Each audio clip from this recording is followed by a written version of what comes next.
Previously recognized as one of the safest countries in Latin America, Ecuador has undergone an alarming transformation, shifting from a peaceful state to one of the most dangerous. The homicide rate, which was 5.84 per 100,000 people in 2018, surged to 26.1 per 100,000 people, placing it between the rates of Colombia and Peru.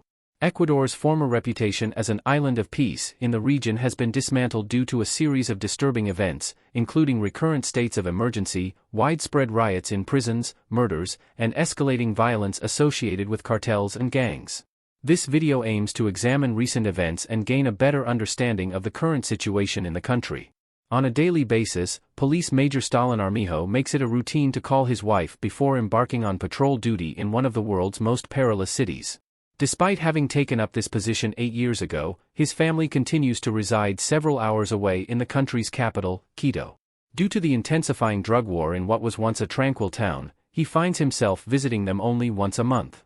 He emphasizes that the current level of danger in Guayaquil makes it unsafe for his family to join him here. The city, once known for its tranquility, has now become a battleground in an escalating drug war. For Police Major Stalin Armijo, the risks have soared, making it a challenge to bring his family to Guayaquil. Despite his commitment to duty, the separation from his loved ones weighs heavily on him. The drug-related violence has transformed the city, forcing him to limit family visits to. In 2021, Ecuador faced a grim reality as its murder rate doubled, surpassing previous records with more than 2,400 lives lost. Nowhere was this impact more pronounced than in Guayaquil, where daily life has transformed into a struggle for survival. Over the past 2 years, Mexican cartels, namely the Sinaloa and Nueva Generation, engaged in a ruthless proxy war by supporting rival Ecuadorian gangs. Their aim was clear: to establish complete control, and the ease with which they infiltrated businesses facilitated a surge in gang recruitment. The consequences reverberated throughout Guayaquil, affecting the local population profoundly. Escaping the pervasive violence became nearly impossible for residents. The Mexican cartels have firmly established their presence in the city, leaving Guayaquil's police force to grapple with the first-hand impact on the ground. The quest for survival has intensified, casting a shadow over the daily lives of the community. In response to the escalating violence, local law enforcement in Guayaquil has found itself on the front lines of a relentless battle. The cartel's proxy war has left the city grappling with unprecedented challenges. As businesses became unwitting battlegrounds for control, the recruitment efforts of rival gangs surged, creating a vicious cycle of violence.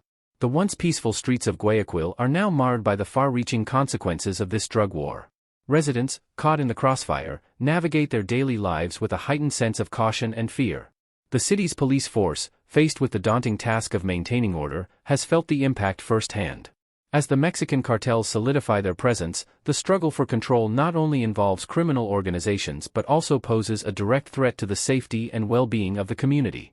The coming months will likely test the resilience of Guayaquil's residents and law enforcement as they grapple with the complex web of challenges woven by the drug-related violence that has cast a dark shadow over their city. Mitigate the potential dangers they might face. We receive sudden news of an incident unfolding across town, more bodies strewn on the streets. A phone call confirms a shooting right in the heart of Guayaquil. This middle-class neighborhood, once deemed safe, now witnesses scenes that are sadly becoming all too common. The gathered locals hear from the police that a man attempted to rob a cafe, sparking a shootout with the officers. Tragically, both lost their lives, with the officer succumbing in the hospital while the man lies on the ground. In this city where weapons have proliferated, such scenarios have become the daily reality of Guayaquil. The once perceived safety of this neighborhood has eroded, leaving no one immune to the pervasive threat. Among the onlookers, the somber realization sinks in: this is the new normal. The fallen officer, Freddy Las Velas, served for 16 years and was a member of the anti-narcotics unit. His death is mourned not only by family but also by colleagues who often find themselves outgunned and outnumbered in the line of duty. The emotional scene unfolds at his burial, with the officer's wife and kids by the coffin, embodying the collective pain felt by the entire police force. The city, gripped by a wave of violence, continues to grapple with the toll taken on its guardians. Amidst the echoes of gunfire and the growing toll on law enforcement, the emotional scene at Freddy Las Velas's burial underscores the harsh reality faced by the police force in Guayaquil. The mourning family and tearful colleagues pay their respects to a dedicated officer who fell victim to the city's rising violence. As the solemn ceremony unfolds, the collective grief permeates the air, reflecting the challenges that law enforcement in Guayaquil confront daily. Outgunned and outnumbered, officers like Los Valles put their lives on the line in a city where the presence of weapons has become alarmingly pervasive. The incident at the cafe, a microcosm of the broader issue, highlights the precarious balance the police must strike between maintaining order and confronting the ever-present danger. The once secure middle-class neighborhood now bears witness to the harsh truth that safety can no longer be taken for granted in Guayaquil. In the wake of this tragic incident, questions linger about the effectiveness of measures to curb violence and protect those who serve on the front lines. As the city grapples with this new normal, the legacy of fallen officers like Freddy Los Valles serves as a stark reminder of the sacrifices made in the relentless struggle to reclaim safety and security for the people of Guayaquil. The majority of gang members join during their teenage years, and in the midst of a drug war, they find themselves compelled to defend their turf. Controls a specific neighborhood, engaging in the sale of small quantities of inexpensive cocaine, often mixed with other substances. However, given Ecuador's role as a crucial transit hub, these gangs play a more extensive role by providing logistical support and security to their cartel superiors. The interconnected nature of these operations reveals the complex dynamics underlying the drug trade in the city. These gangs, operating as integral cogs in the drug trade machinery, represent just one facet of the multifaceted challenges the police confront. Beyond the local sale of cocaine, these groups are intricately connected to a broader network that spans from street-level transactions to the covert movement of large cocaine shipments through the city's ports. It's crucial to recognize that the majority of these gang members are recruited during their teenage years, and as the drug war intensifies, they find themselves thrust into the role of defending their territories. The neighborhood under the control of the gang I visited serves as a microcosm of the larger picture, a place where small amounts of relatively inexpensive cocaine are distributed, often mixed with other substances to maximize profits. What becomes apparent is that Ecuador, positioned as a pivotal transit hub, transforms these local gangs into essential components of the drug trade's logistical framework. They not only manage the local distribution but also provide vital support in terms of security to the higher-ups in the cartel hierarchy. As I delve deeper into this complex landscape, it becomes evident that the battle faced by the police extends far beyond merely apprehending street-level criminals.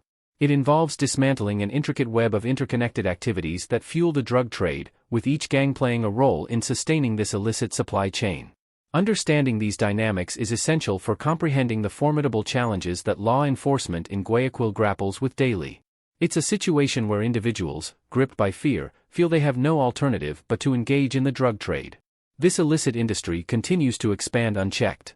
A few days later, we witnessed the magnitude of the predicament confronting Ecuador's authorities, a substantial quantity of cocaine, a staggering 8 tons destined for Europe. State Governor Paulo Semena acknowledges the mind-boggling numbers now entwined in this narco-economy. The majority of the cocaine passing through Ecuador remains concealed within shipping containers bound for European ports. Guayaquil, in particular, bears the consequences of Europe's demand for drugs. While authorities might present seizures as triumphs, the celebratory mood proved short-lived. On a Friday night, news breaks of a significant incident with multiple casualties in the perilous Quasmo area near the river. A brazen attack, orchestrated by a group of armed men, has claimed several lives. The tension in the atmosphere is palpable.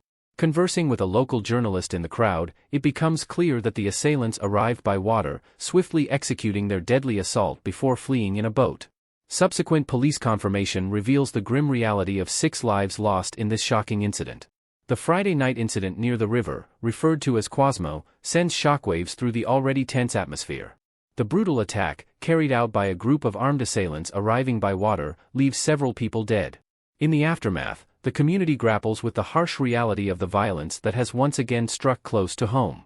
As the local journalist recounts the details, it becomes evident that the attackers executed their assault with ruthless efficiency, leaving no room for escape. The assailants, arriving in a boat, opened fire, causing chaos and tragedy in their wake. In the face of such incidents, the limited sense of security that residents may have had is shattered, exposing the ongoing vulnerability of the area. While authorities may tout their successes in intercepting drug shipments, the Quasmo incident underscores the persistent challenges that law enforcement faces in combating the broader. As the cartels adapt and evolve their smuggling techniques, with white bananas being the latest method, Guayaquil remains entangled in a web of violence, solidifying its role as a crucial smuggling route. The sorrowful aftermath of yet another young man losing his life to gun violence amplifies the pressing demand for immediate and effective solutions in the city.